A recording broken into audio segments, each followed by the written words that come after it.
Só Vamos, vamos lá. Tá. Então, eu queria apresentar para vocês Elisa Alcântara. Elisa é doutora em pedagogia, né, Elisa? isso. Faz um super trabalho que depois que a gente combinou essa live, eu já ouvi falar de Elisa, maravilhosa, um trabalho super bacana.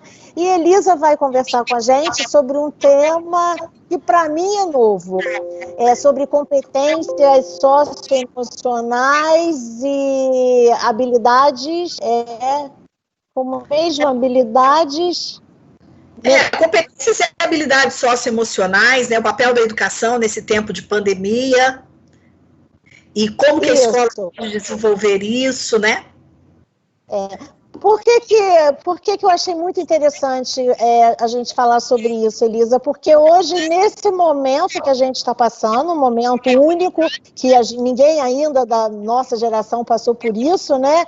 E essa questão de isolamento social, essa quarentena, e as crianças, os alunos todos, não só os pequenos, como os alunos, os universitários, estarem fazendo esse estudo à distância, né, online, porque a gente já estava recebendo aqui no Brasil há um tempo, ou talvez de uns 10 anos para cá, não sei mais ou menos, sobre essas escolas, essas universidades à distância, né? E agora, quer dizer, com essa nova situação, entrou todo mundo, e entrou todo mundo de repente, né? Ninguém nem sabia como funcionava e a gente teve que se virar. E aí eu queria que você falasse, você que é toda ligada nesse assunto, sabe o que sabe discernir o antes e o depois. Fala aí pra gente, o que você tem para nos dizer, para dar um ânimo também para esses alunos, que tem muitos que não se adaptaram ainda. Bom, primeiramente, Celo, obrigada por você ter me convidado para a gente bater esse papo juntos. E falar de educação sempre realmente é uma coisa que me encanta muito, porque é um assunto que eu estudo cotidianamente, que eu vivencio cotidianamente. Então, assim, é sempre falar e conversar com pessoas que se interessam por isso. Então, como você acabou de dizer, esse ano atenção. Por quê? Porque a gente viu, de repente, todos os serviços, comércio, turismo, hotéis, bares, lojas e também as escolas, todos sem funcionamento, tudo fechado, né? Então, de repente, estar junto na escola passou a ser inseguro do ponto de vista da saúde. E, naturalmente, hoje a gente se vê que precisa desse momento, esse isolamento se fez necessário para a contenção da doença, mas surge uma... Você está ouvindo direito? Também, né? A conexão está bacana. Implicações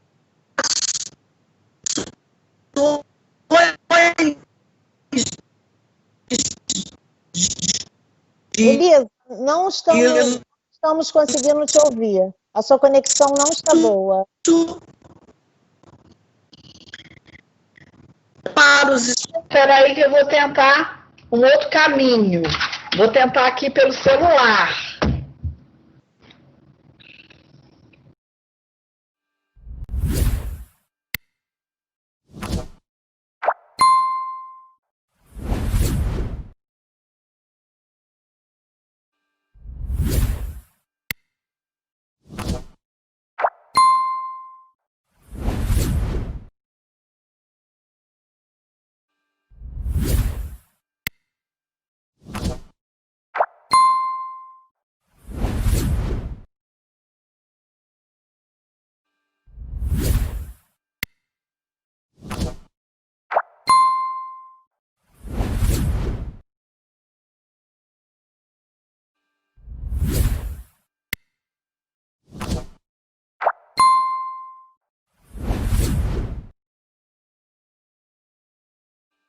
Então, olha só, como eu estava falando para vocês, vamos recomeçar, né? Porque aí o que eu estava querendo dizer é que... Centraliza só mais um pouquinho que você está cortada. Aqui? Isso. Bom, Ótimo. então olha só, é muito interessante a gente perceber que houve uma mudança muito repentina, né? Nós não estávamos acostumados com esse modelo, e a gente teve que migrar. O que aconteceu? Primeiro, a gente precisa compreender o momento que a gente está vivendo, e a gente sabe que o isolamento se fez necessário, e que, de repente, a gente teve um espaço escolar fechado. E aí surge uma questão, e agora? Talvez fosse mais fácil fechar as escolas, deixar os professores em casa, as crianças em casa, e dizer assim, houve até quem defendesse essa ideia. Esquece esse ano letivo, a gente recomeça o ano que vem e a gente apaga esse ano da nossa história do ponto de vista letivo. Existem, inclusive, instituições no nosso país que não estão dando aula e que não fizeram absolutamente nada. E optaram por deixar e só retomar o ensino quando a situação se normalizar.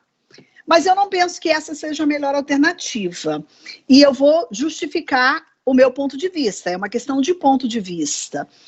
A gente está diante de uma pandemia, essa pandemia nos cobra um preço, inclusive de questões emocionais, psíquicas muito grandes, a gente tem um ônus disso, né? E aí ficar também sem essa possibilidade de aprender, do convívio escolar, é também muito preocupante, porque a escola, ela não é só um espaço de conteúdo, ela é um espaço que tem como prioridade trabalhar conteúdo, ensinar saberes, conhecimento, mas ela também é um espaço de socialização, é um espaço de convívio, é um espaço de troca, e muitas outras aprendizagens, para além do conteúdo, a gente vai adquirindo na escola. E aí esse espaço se torna muito importante. E aí, como que a gente vai abrir mão desse espaço nesse momento que a gente está de pandemia? Será que seria a melhor maneira? De que forma a gente poderia manter a escola em funcionamento num outro modelo? E esse foi o nosso desafio.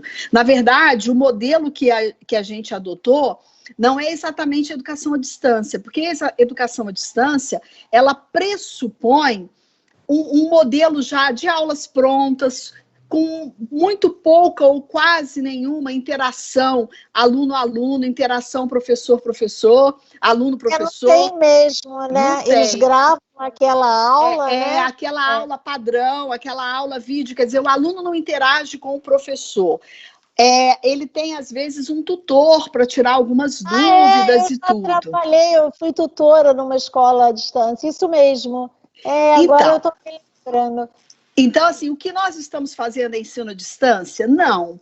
Nós simplesmente, geograficamente, o espaço físico da escola se deslocou para o espaço virtual. Mas o professor está lá, do outro lado, e o aluno lá do outro lado. Existe uma interação desse aluno com esse professor, mediado pela tecnologia, e existe uma interação desse aluno com o outro aluno, também por meio da tecnologia. Então, é ensino remoto. É o que nós queríamos? É o que é melhor? Imagina uma criança em fase de alfabetização. É funcional?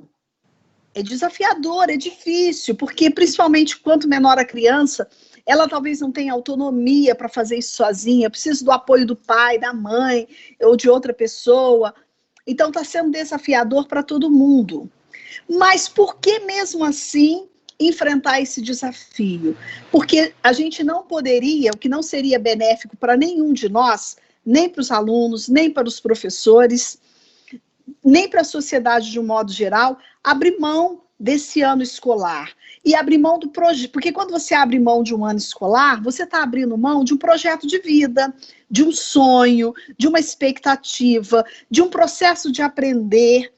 E aí você iria abrir mão de tudo isso para esperar a pandemia acabar. Então, se hoje, mesmo com esse funcionamento remoto, que não é o ideal, não é como nós gostaríamos de estar ensinando os nossos alunos, mas é o que está funcionando. Se a gente ainda tem dificuldade, se ainda existe solidão, se ainda existe sofrimento psíquico, eu tenho a impressão que seria muito pior sem isso. Porque, de uma forma ou de outra, os jovens, eles aguardam esse momento, né? De entrar na sala, de falar com o professor, de falar com os colegas, de ter um contato. Agora, é óbvio que a gente teve que reaprender algumas coisas. E uma delas é que a escola, nesse momento, o papel da escola é de ensinar conteúdos e outras coisas. Nesse momento, a gente teve que, por meio do nosso conteúdo, desenvolver outras competências e habilidades que são extremamente importantes. Você veja, todas as horas a gente liga a televisão, está lá se falando números, está se falando das dificuldades das pessoas e do sofrimento das pessoas diante da pandemia. Então, surge uma questão para a gente. Como que um jovem, uma criança, lida com tudo isso? Ela precisa realmente ter certas competências que nós chamamos de socioemocionais para ela lidar melhor com todas essas adversidades e com esse desafio, para ela não sucumbir ao medo, para ela não sucumbir a esse pânico, a essa angústia, a essa ansiedade que esse momento causa e que é natural. E a gente precisa fazer trazendo dos pais também, né? Porque os pais isso. Também, quer dizer, e vai trazendo de sentimentos assim, diferentes. Vai trazendo sofrimento psíquico, né? Para as pessoas e para essas crianças e para esses jovens, para todos nós. E aí surge a questão. Então, diante disso, qual é o papel da escola? E se a gente está remoto, como que eu vou ensinar determinados conteúdos, né? Eu não estou ali, olho no olho com o aluno, percebendo aquele brilho no olhar que a gente vê no aluno quando ele aprendeu o que a gente ensinou. Como é que eu me certifico que, de fato, ele aprendeu? Como é que eu ofereço uma relação de ajuda se eu estou aqui do outro lado da tela e ele está do outro lado e eu não sei como a coisa está caminhando, né, para esse aluno? Então é desafiador para o aluno, é desafiador para o professor, mas uma coisa a gente teve que aprender. A escola já existia e já existe muitas propostas falando que a escola precisa se reinventar, que a escola precisa ser mais moderna. Existe até uma história que eu costumo contar, que diz que essa história eu acho que só vale para antes da pandemia. Disse que um homem ele foi congelado por 100 anos. E aí, quando ele acordou, porque ele tinha uma doença, e a doença não tinha cura. E ele pediu para ser congelado vivo, e que quando descobrissem a cura, ele fosse descongelado e tratado e pudesse continuar vivendo. E assim fizeram. 100 anos depois, descongelaram o homem, o trataram, e aí era um outro mundo de 100 anos quando ele foi congelado. E ele teve que ser apresentado a esse novo mundo. E quando ele foi ser apresentado a esse novo mundo, começaram a levar ele em vários lugares que ele não conhecia. Então, primeiro levaram ele num shopping. Ele não sabia o que era shopping, no tempo dele não era assim. E ele ficou maravilhado com a concentração, com a facilidade de compra, várias compras, né, várias lojas. Enfim, mostraram para ele os aviões e ele se encantou. Celular, então, ele achava, como assim? A gente fala com uma pessoa e vê a pessoa do outro lado do mundo, sem fio, sem nada. E ele ficou muito seduzido por tudo que ele viu. Levaram no hospital, mostraram para ele tomografia computadorizada, cirurgias com robótica. E ele falou, gente, como que o mundo evoluiu em 100 anos? É muito pouco tempo para tanta mudança. E aí chegou o dia de visitar a escola. Quando chegou lá na escola, mostraram para ele um espaço. Um quadro negro, carteiras enfileiradas. Ele falou, opa, esse espaço aqui eu conheço. É a escola? Ué, mas em 100 anos ela está igualzinha que eu deixei 100 anos atrás. Ela não mudou. A única coisa é que o quadro agora não é negro, é branco, não é verde mais e é branco. Mas de resto, ela está igualzinha. A gente conta essa história para mostrar o quanto que às vezes na escola as mudanças são lentas, né?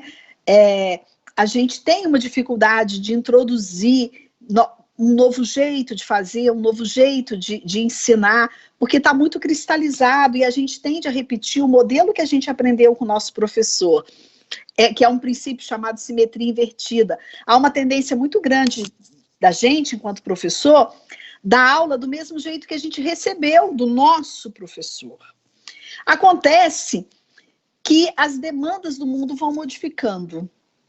E o jeito de ensinar precisa acompanhar essas demandas, porque o professor não ensina só o conteúdo, ele ensina pelo exemplo, pela maneira como ele lida com os alunos, pelos recursos que ele utiliza, e às vezes a gente tem essa dificuldade pela nossa tendência de repetir o modelo que a gente experimentou enquanto estudante.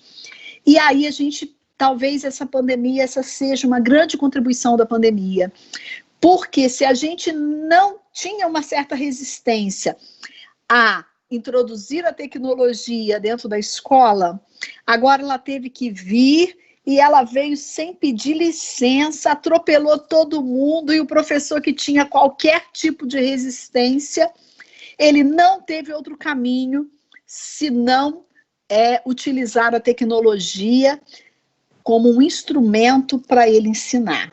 Então, se existia alguma insegurança, algum descrédito nosso em relação às ferramentas tecnológicas, hoje a gente sabe que elas são exatamente isso, ferramentas. A gente não precisa ter medo delas. Elas não vão substituir o professor, mas elas vão auxiliar o professor. Como que elas realmente são ferramentas. E aí, com isso, a gente vê também que a gente precisa ter um outro jeito de ensinar, um outro foco de ensinar. Por exemplo, nós estamos agora numa pandemia. Que sentido tem um professor passar uma pilha, uma lista enorme de exercícios para os seus alunos? Será que isso é o melhor para o aluno naquele momento? Talvez, num momento em que a gente tem tanta coisa que a gente precisa aprender e ensinar, você está querendo dizer que o conteúdo tem que ficar de lado? Absolutamente. Mas eu tenho que partir do contexto da atualidade, do momento que a gente está vivendo. Por que não fazer um projeto e discutir o que nós estamos enfrentando? Essa pandemia, com seus números, com seus fatos, com seus desafios, e fazer disso um projeto. Por quê? Porque aí, para além só do conteúdo, a gente vai desenvolver nos nossos alunos outras competências que são fundamentais. Empatia, criatividade, trabalho em equipe, resistência frente à frustração. Então, são competências que nós chamamos de socioemocionais, ou seja, competências ligadas ao nosso comportamento, à nossa maneira de sentir, à nossa maneira de lidar, sobretudo com as adversidades, e que são comportamentos aprendidos. Antigamente, a gente pensava que isso nascia, a pessoa nasceu assim, esse é forte, esse é corajoso, esse lida com a frustração, e o outro não, o outro é fraco, sucumbe, ele é frágil. E hoje a gente sabe que isso é comportamento aprendido. Depois da revisão do conceito de inteligência, e que a gente viu... Eu estou vendo que tem essa coisa da inteligência emocional, né? Essas competências buscam muito isso. Eu já li aquele livro de inteligência do Goleman, né? Pois é. E é muito parecido mesmo. Você consegue visualizar essas competências dentro do livro, né? Exatamente. Porque, na verdade, o que acontece? Essas competências, elas são aprendidas, elas são desenvolvidas. E desenvolvidas ao longo da vida, por inúmeras maneiras. E uma das maneiras que a gente sabe que existe para desenvolver isso, passa também pelo universo escolar. pela forma como a escola desenvolve a estima desse aluno, pela forma como a escola cobra, pela forma como ela avalia, pela forma como as relações aluno-aluno são construídas, aluno-professor são construídas, elas vão sendo definidoras desses comportamentos, que hoje são muito importantes. Para vocês verem uma coisa, você citou aí o Daniel Kahneman, e ele usa lá no prefácio do livro dele uma frase que eu acho fantástica, atribuída a Sócrates, que diz que irar-se é fácil. Irar-se com a pessoa certa, na hora certa e na medida certa, isso é que é difícil. E isso o que é? Inteligência emocional. Né? É você ter o controle da emoção. Hoje em dia é fundamental que a gente diga assim, quem controla quem? É a emoção que me controla ou sou eu quem controlo as minhas emoções? E às vezes a gente sabe o quanto é desafio controlar as nossas emoções. E os nossos sentimentos, eles não são bons conselheiros. Por exemplo, se você tomar uma decisão numa hora de raiva, numa hora de medo, numa hora de muita angústia, você provavelmente corre o risco de se arrepender da decisão tomada. Porque a gente diz assim, eu fiquei cega de raiva, não é assim que a gente fala? É porque realmente as emoções, elas têm essa propriedade, né, de impedir que a gente raciocine com muita coerência, com muita clareza, que a gente tenha um olhar sereno para a situação, que a gente consiga olhar de várias óticas o problema antes de tomar uma decisão. Então, isso é inteligência emocional e isso é competência socioemocional, que precisa ser ensinada. Pode falar. Então, Estela. pois é, eu tenho um grupo reflexivo na violência doméstica. A gente trabalha, nós temos um grupo reflexivo para os homens agressores e temos um grupo reflexivo para as mulheres vítimas. E conforme eu fui vendo essa questão, porque quem me passou isso foi a Fernanda. Sim. Né? E ela gosta muito desse assunto, ela me colocou porque eu comentei alguma coisa assim, ela já... Aí me mandou aquela cartilha, linkou. Aí me mandou a cartilha, aí eu dei uma olhada, não deu tempo de eu ver tudo ainda, mas eu falei, gente, que interessante, porque essa colocação, a gente tem que trabalhar a emoção, porque é justamente isso que acontece com eles, com as pessoas, na hora de uma agressão, na hora de um conflito, né?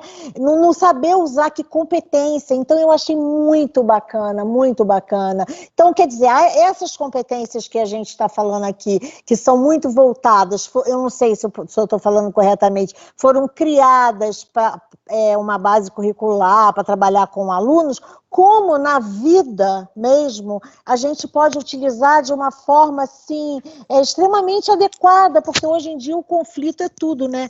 O que mais a gente tem é conflito, né?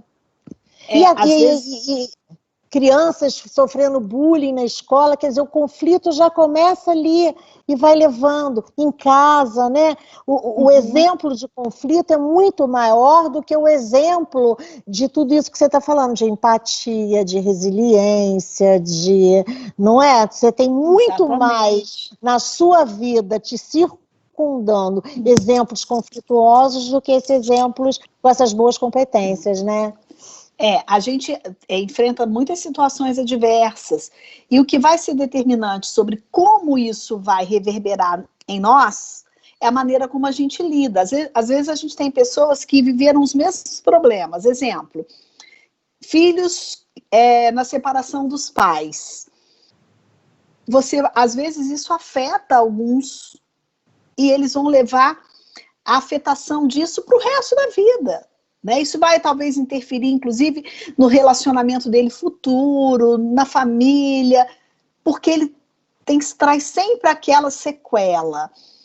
Por quê? Porque ficou uma questão mal elaborada, mal conduzida. Então, é um comportamento que pode ser ensinado e que deve ser ensinado. E a escola tem um papel fundamental para ensinar essas competências, porque a maneira de ensinar não é como um conteúdo em si, como a gente ensina lá um conteúdo de história, ou de português, ou de ciências, e depois pergunta para o aluno o que é. Não, a gente ensina por meio de estratégias. Então, por exemplo, quando a gente vai fazer um trabalho em grupo, quando a gente faz um game em sala de aula, e aquele game tem desafios, e naquele desafio algumas questões surgem, alguns ganham, outros perdem, eles têm que fazer alianças, eles têm que negociar. Então, veja, acaba que a metodologia ativa, que é um outro assunto importante, ou seja, é aquela metodologia que coloca o aluno no centro do processo, ela contribui muito para o desenvolvimento dessas competências socioemocionais, porque ela dinamiza o conteúdo que a gente está ensinando de uma outra forma, exigindo do aluno não só conhecer o conteúdo ensinado, mas saber usar aquilo numa hora estratégica, de uma forma negociando com parceiros, cedendo aqui, atuando ali. Então, elas acabam sendo metodologias que contribuem extremamente para esse desenvolvimento dessas competências. Por exemplo, para exemplificar isso que a gente está falando, um estudo de caso, por exemplo, em que o aluno tem que perceber, olhar aquele caso que está narrado ali, mas perceber toda a nuance do caso. Não só dar uma resposta, porque é diferente quando o professor pergunta assim, o que fazer nessa situação? E o aluno já tem aquela resposta memorizada, decorada do livro, da aula expositiva e de um conteúdo mais tradicional. Quando ele se vê diante de um caso, ele tem que reunir tantas habilidades, tanto cognitivas quanto socioemocionais, para fazer um julgamento, para chegar até uma criação. Então, hoje, o trabalho com a metodologia ativa, ela pressupõe isso, que a gente não fique só na compreensão do conceito, mas que aquele conceito possa me transformar e que eu transcenda, porque a ideia é chegar num nível máximo com o conhecimento, e esse nível máximo é o nível da criação. E hoje a gente vive também um momento que as pessoas são o tempo inteiro solicitadas a criar soluções para os problemas. O que são as startups? Se não criação de soluções, né? E a gente precisa estar o tempo inteiro criando essas soluções. Então, a escola rompe com aquele modelo só conteudista e ela agora tem que trabalhar outras questões. Nós não estamos abandonando o conteúdo, nós estamos ressignificando o conteúdo, porque a gente não tem dúvida. As crianças, os jovens e os adultos que têm essas competências socioemocionais já mais elaboradas, com certeza eles estão lidando muito melhor com a pandemia do que os que não.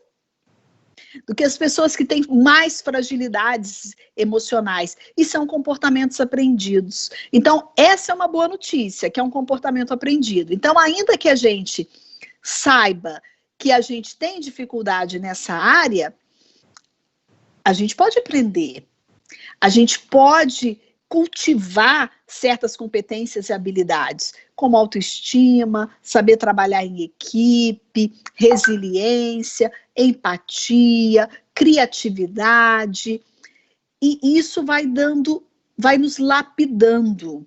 E aí eu penso exatamente isso, que a escola não podia parar, ela não podia abrir mão do ano letivo, muito pelo contrário, era a grande oportunidade que a escola tinha de assumir esse ensino remoto e trabalhar todas essas questões.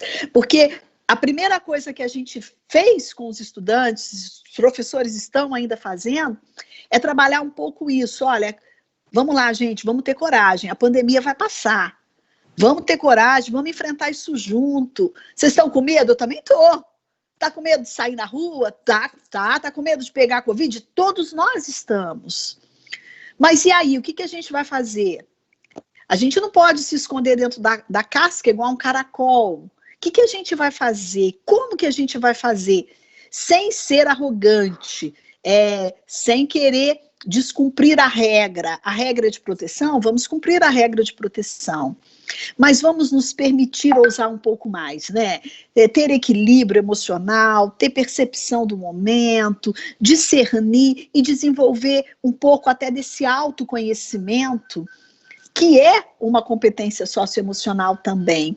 É conhecer aquilo que você tem de bom, conhecer a sua limitação, lapidar a sua limitação, fazer o enfrentamento dos seus medos, sobretudo aqueles que não têm muita razão de ser, né? Muitos dos nossos medos, eles não são plausíveis, eles são produções da nossa cabeça, às vezes, pelas coisas que a gente viveu, e a gente precisa ter coragem. E a escola tem um papel fundamental, porque quando a gente trabalha a estima desse aluno, trabalha com ele que a frustração faz parte da vida, e que a gente precisa enfrentar isso e saber que a gente não ganha todo dia, e que a gente precisa criar uma alternativa, porque o modelo ideal nem sempre vai existir. Que terreno fértil, né? Que terreno fértil foi esse? Porque se a escola tivesse dito assim, ó, agora chegou essa pandemia, vamos fechar a escola, fica todo mundo em casa, e quando puder, a gente volta. O que eu estava dizendo para ele? Que não tinha jeito, que não tem como enfrentar, vamos ficar... E quando a gente foi para o ensino remoto, com todas as limitações que tem, com todas as dificuldades que tem, a gente disse para ele também, vamos enfrentar como dá, não é o ideal, não é o melhor jeito, não é como você gostaria de aprender, não é como eu gostaria de te ensinar, mas é o que a gente tem nesse momento, vamos fazer o melhor que a gente, com os recursos que a gente tem, e o que a gente pode aprender, e o que a gente pode produzir. E aí, pela minha experiência, de como isso está acontecendo, eu estou vendo tanta coisa incrível acontecer nesse momento, sabe, Estela, que a gente vai publicar um livro, né? Quem sabe eu venho depois falar para você do lançamento desse livro. Sabe por quê?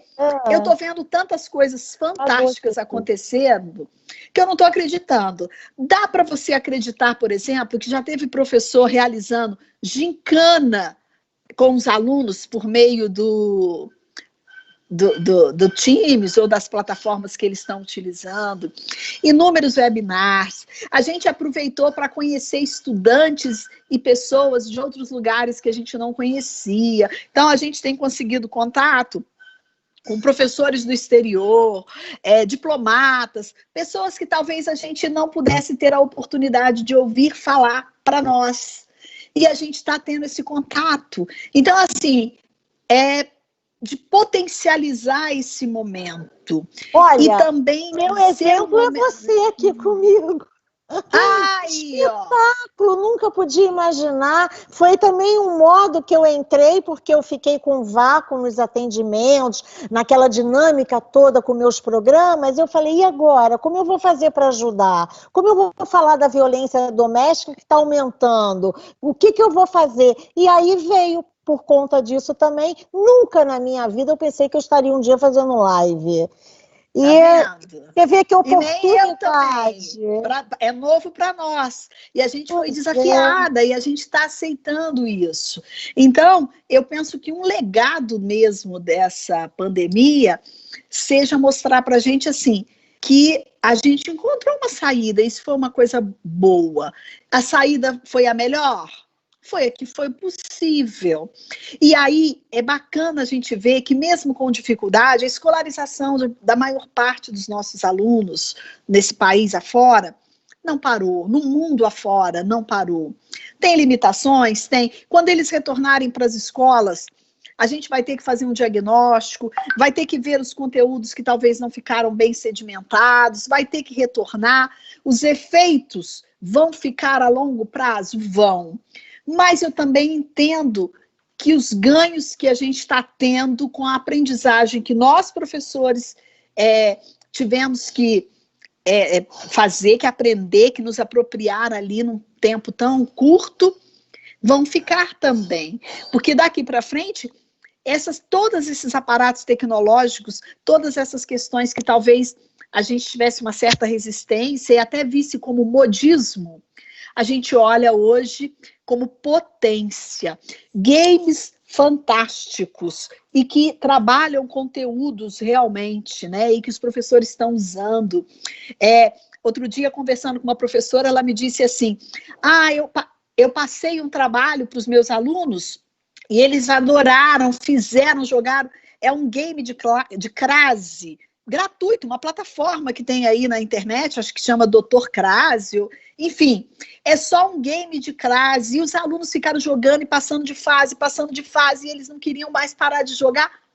Olha que bacana, aprender crase por um game, né? Isso é um espetáculo. Provavelmente ela não teria usado o game se ela não tivesse, nesse momento de pandemia, tivesse que se reinventar, tivesse que fuçar, que pesquisar e que descobrir, meu Deus, eu tenho que ensinar crase. Eu cá, do lado de cá, o aluno do lado de lá, eu vou passar uma lista de exercícios.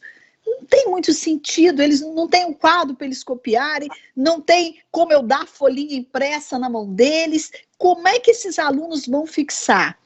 E ela descobriu esse game de crase, utilizou, disse que os alunos adoraram e que falaram, né? E aí, assim, eles, pelo jogo e pelo conteúdo, olha que fixação bacana. E aí a gente teria 1 milhão de exemplos. Agora, Elisa, você acha que existe a possibilidade de ter sido uma experiência tão positiva, de se tornar assim a educação, ficar nessa coisa remota?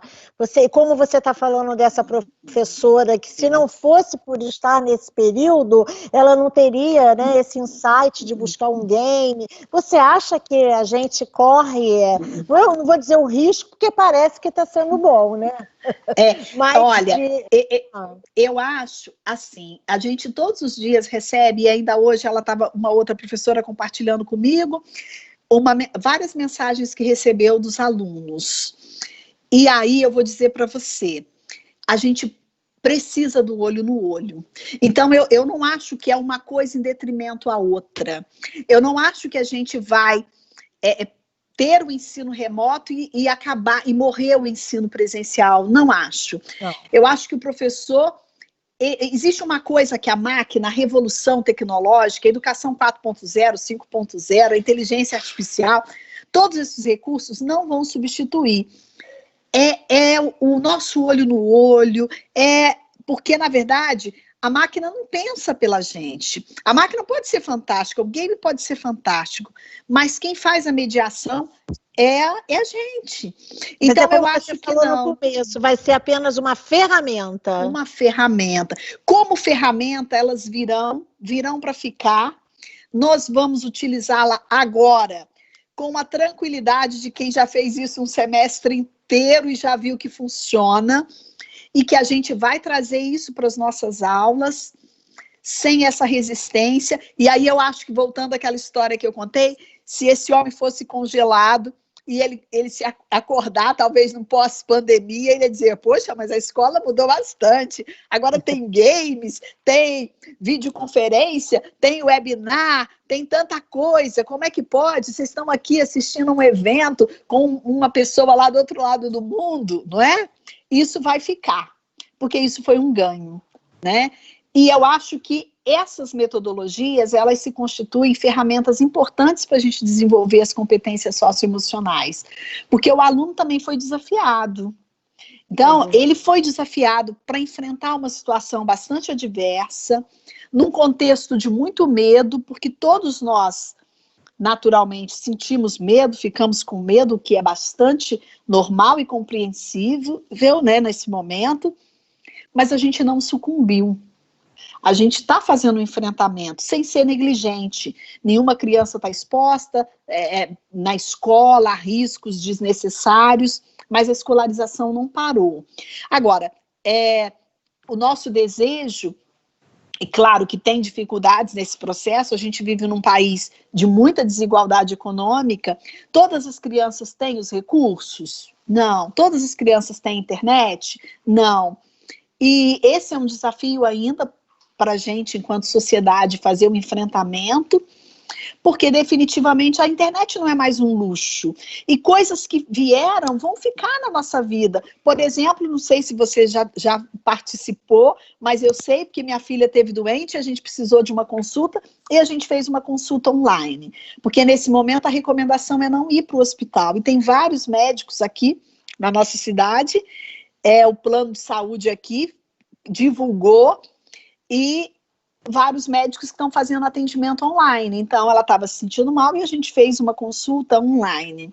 E foi assertiva, e olha que bacana. Você manda lá que você quer uma consulta, daí a pouco o médico te liga, faz uma chamada de vídeo pelo WhatsApp, conversou, fez lá algumas perguntas, tal, fechou um diagnóstico, disse para ela que ela não precisava realmente ir ao hospital, mandou a receita pelo WhatsApp, a gente não precisou nem imprimir a receita, você chega com a receita lá na farmácia, no WhatsApp, ela tem um código de validação, um código QR, o farmacêutico confirma a validade daquela receita e já te vende o remédio. Isso vai ficar. Isso desafoga os hospitais, isso desafoga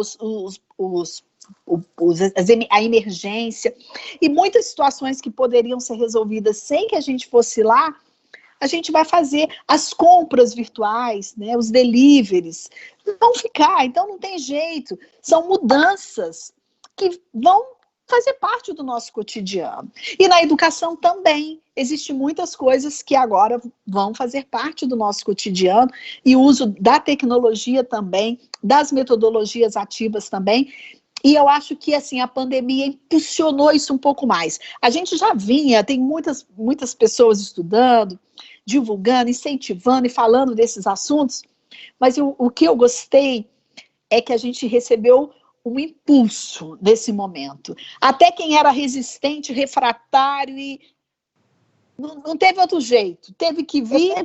Eu sempre ouvi assim, a vida é assim, ela estava querendo que você faça uma coisa, se você fica aí no marasmo, parada, não quer fazer, ela vem te dar um empurrão. E foi exatamente a minha mãe começava a dizer assim, olha, a gente aprende ou pelo amor ou pela dor. Exatamente. Né? Então, assim, muitos de nós nesse momento aprendeu e sucumbiu e está dominando a ferramenta e está se reinventando pela dor, porque a gente precisa trabalhar, porque a escola continua funcionando, porque a gente quer que o nosso aluno aprenda, então a gente tem que construir a melhor estratégia. No modelo remoto não vai adiantar a sua aula expositiva, do lado de cá falando, o aluno precisa de praticar, de experimentar, e aí as metodologias ativas são fundamentais para isso. A gente precisa, nesse momento, potencializar as competências socioemocionais desses jovens, desses estudantes, para que eles enfrentem esse momento também com serenidade, porque não vai adiantar também ficar com medo e ficar desorientado e ansioso. Quer dizer, tem que ter equilíbrio, e aí tudo isso caiu no colo do professor como um desafio, e aí ele está fazendo isso, né? Falando sobre esse assunto com as crianças, seja dos pequenos aos adultos, ouvindo. Olha, uma coisa bacana que eu vou te dizer aqui também na instituição que eu trabalho, a gente tem um curso de psicologia, e nós estamos fazendo atendimento de acolhimento psicológico por meios virtuais para os nossos alunos.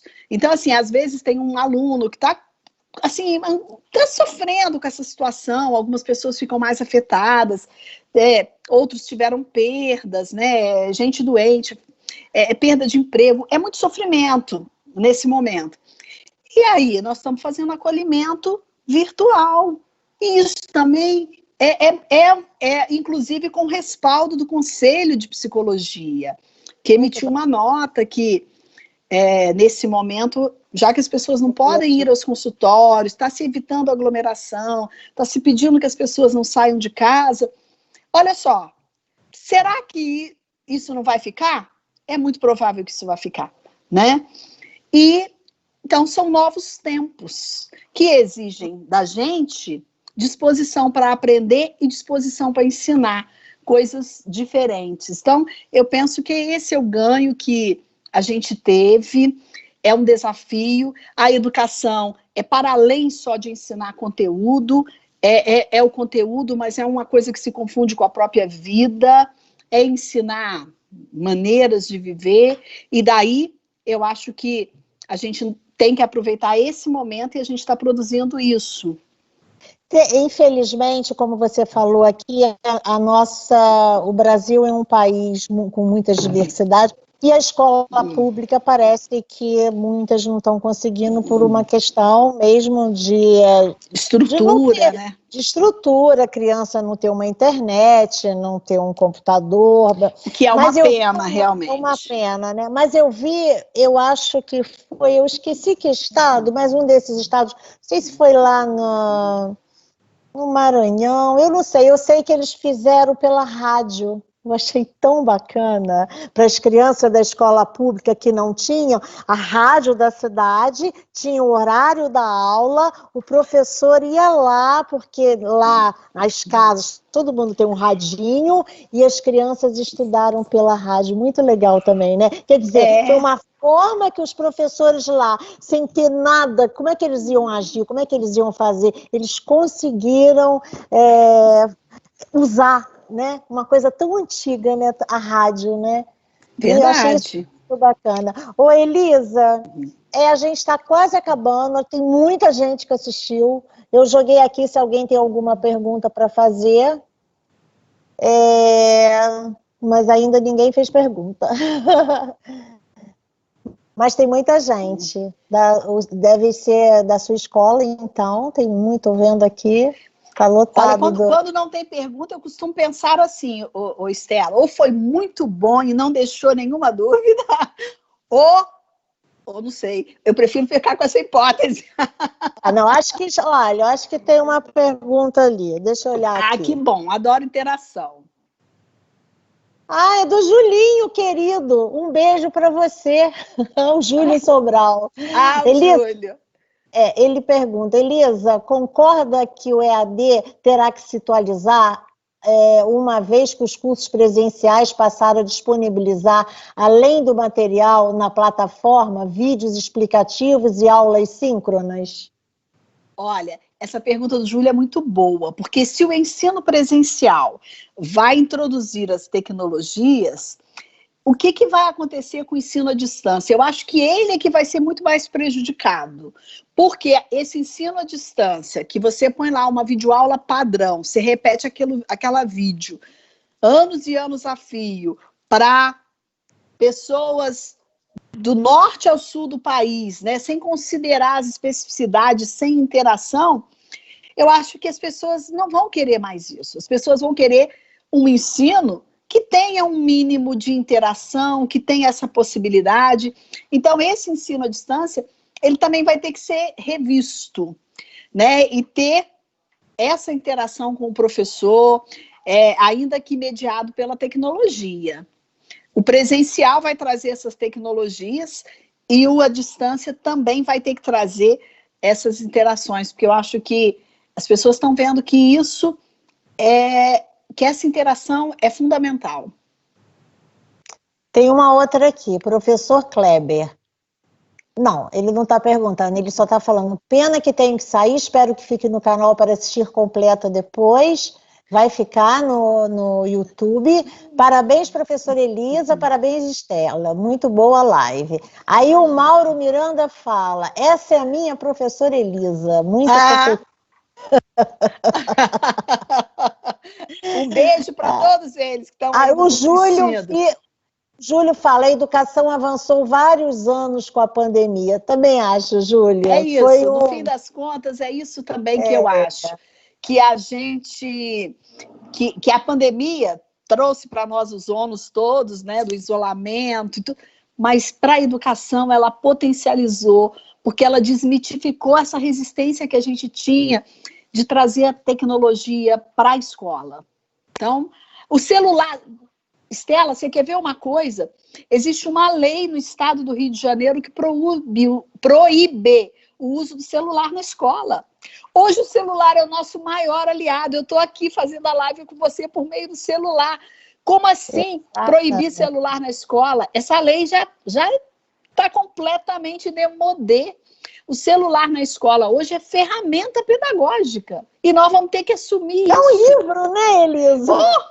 É um livro. Mas você sabe que quando o livro... Aí você falou o livro, eu me lembrei. Você sabe que quando a imprensa de Gutenberg foi criada, Os professores da época diziam, vai acabar com a escola, os alunos agora não vão mais aprender a escrever, porque não vão mais ter que copiar, vai ficar tudo pronto no livro. E, né, houve a resistência, até que o livro se tornou...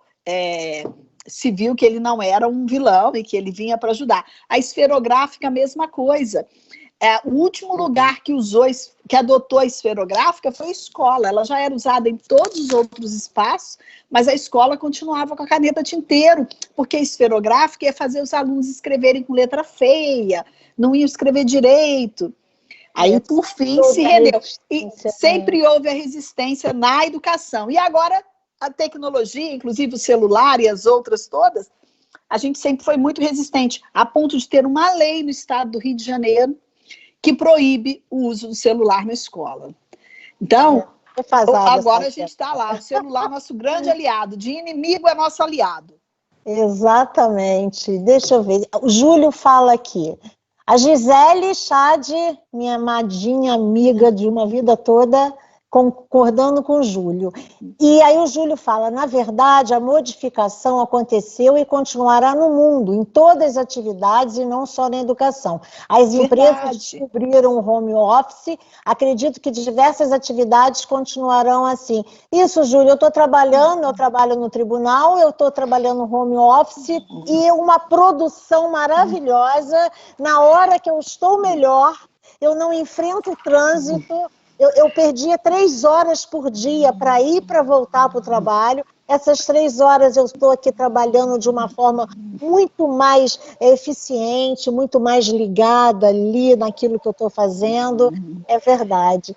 E vamos ver, Fernanda, devido às mudanças das aulas em EAD hoje, como acha que vai voltar às aulas presenciais? Haverá alguma mudança? Foi o que eu tinha perguntado. Eu acredito, se vai haver mudança, eu acredito. Eu acho que a gente vai usar muito mais as metodologias ativas. Mudança para melhor, porque vai pegar só o que tem de bom, né? A gente vai usar muito mais os recursos tecnológicos, porque a gente já viu que eles são ferramentas, que são aliados, e acho que, claro, a gente vai fazer diagnóstico, porque o desafio, quando esse aluno retornar para o ensino presencial, a gente vai ter desafios. Os efeitos da pandemia, eles vão ser sentidos a curto prazo, no momento, a médio e a longo prazo. A gente vai ter que realmente retomar alguns conteúdos, alguns conceitos, algumas coisas que não é possível de se ensinar remotamente, como muitas coisas práticas dos cursos, e a gente vai ter que retomar isso.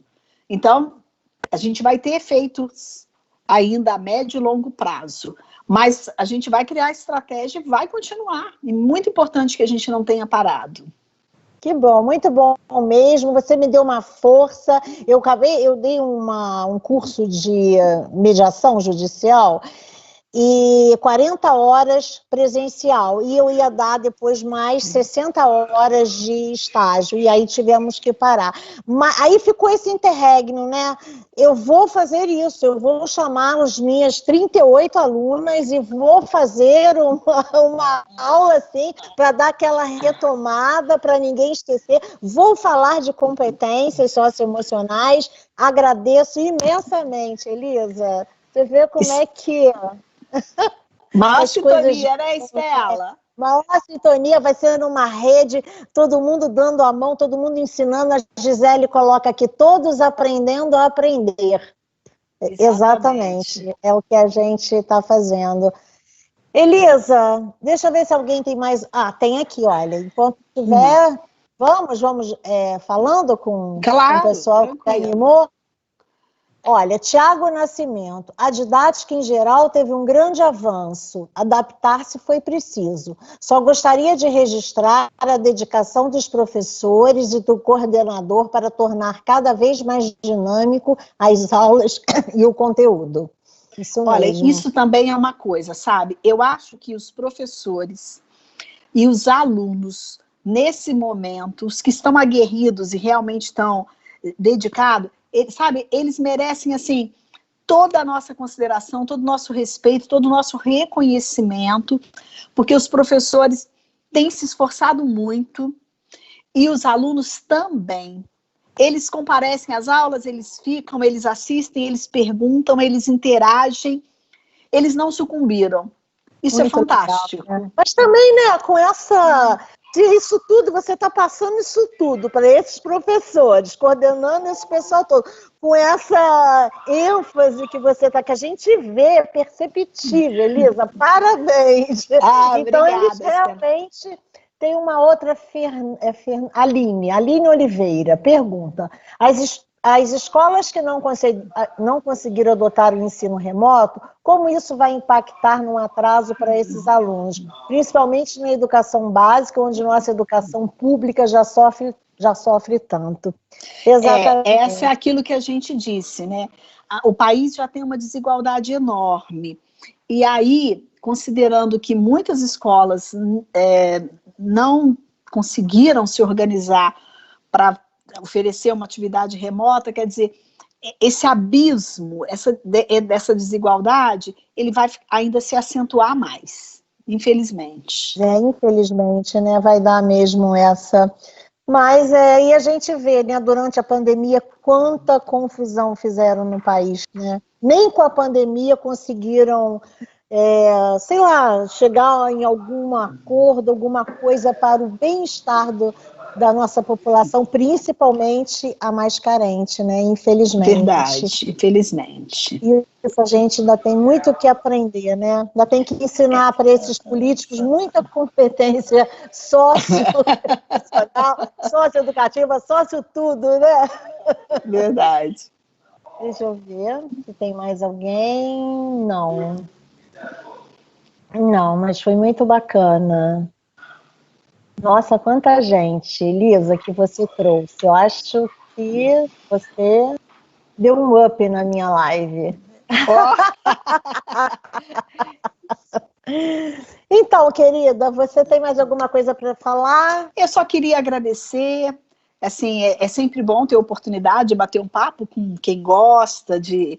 Enfim, dizer que estou à disposição em outras situações. Para mim é sempre um prazer poder falar daquilo que eu gosto, daquilo que eu vivencio. Eu agradeço a você pela oportunidade e me colocar mesmo à disposição. Enfim, ótimo. Desejar uma ótima semana para todos nós, né? Que bom. Que amanhã a gente possa se falar outros momentos. Não, pois é, olha, você vai lançar esse livro, vamos conversar sobre ele. Isso, vai ser um prazer falar aí na sua página. Vou ler a cartilha inteira. Eu posso, se tiver algum assunto que eu ofensa doméstica, a gente poder conversar sobre isso. Claro, a hora que você quiser. Então tá bom, querida. Tá, amanhã eu tenho uma live que eu vou falar sobre... São 4 mulheres lindíssimas, negras, com um currículo assim maravilhoso. Elas vão falar sobre a violência doméstica com a mulher negra, elas vão falar do mercado de trabalho para as mulheres e para as mulheres negras. E na sexta-feira eu vou ter uma live especial aqui, que quem vai conversar comigo é a empoderada Dona Hermínia. Minha mãe é uma peça. Ela vai... Ah, que bacana! Pois é, a Déia Lúcia. Então você manda um convite para a gente falar, para a gente assistir. Vou mandar sim. Então tá, minha querida, foi um prazer imenso, foi maravilhoso estar aqui com você, mas muito mesmo. Você é de uma competência. Obrigada, Estela. E de uma habilidade. Foi um enorme prazer que a gente possa fazer outros trabalhos juntos. Tá bom? Muito sucesso nessa sua nova atividade, né? Virtual. Tenho certeza que vai ser de muito sucesso. Ajudar. Agora eu vou lançar aqui também o trabalho do X na mão das mulheres, para elas chegarem na farmácia, se elas não tiverem forma... É uma campanha que o CNJ e o tribunal estão fazendo, é um X vermelho na mão. Eu já estou entrando em contato com todas as farmácias, nós temos aqui em Petrópolis 117 farmácias. Vamos entrar em contato para toda mulher que chegar com um X na mão, eles já vão ligar, já vão anotar alguma coisa. É um código, tiver, né? porque elas estão precisando, é um código, né? Já vão chamar a polícia para que elas possam serem acudidas, né? Porque a gente está vendo que o feminicídio está aumentando, infelizmente. E a violência doméstica está aumentando, mas elas não estão conseguindo sair de casa. Esse é o lado negativo da pandemia, né? Sair de casa porque elas estão com aquele agressor ali para pedir ajuda. Então então eles bolaram esse trabalho com as farmácias e aí eu estou lançando aqui também. Tá que bom, ótimo. querido? Parabéns aí pelo seu trabalho. Tá Obrigada, bom? Elisa. Um prazer imenso te conhecer e agradeço todo mundo que está aqui, que veio, nos prestigiou. Muito obrigada a todo mundo, tá? E Um depois beijo, eu vou então, mandar Elistel. para você ver todo mundo que veio. Tá ótimo. Eu tenho como mandar. Eu Beleza. mando para Fernanda e mando ela passar para você, tá bom? Tá Então, ótimo. está inscrito. Acabaram de falar, Eduardo Carraca, live excelente, parabéns. Sandra, Meia, Pibe, obrigado, Estela e Elisa. Ótima live, parabéns pela dedicação de vocês. Joyce Ávila. Não, a Joyce só estava presente, não falou nada. E é isso. Um Tá bom, abração, minha querida? Estela. Um abração. Uma boa noite, Tchau. tá? Até qualquer dia. Até qualquer Abração. dia, presencialmente. Isso. Um abraço. Oh, Tchau.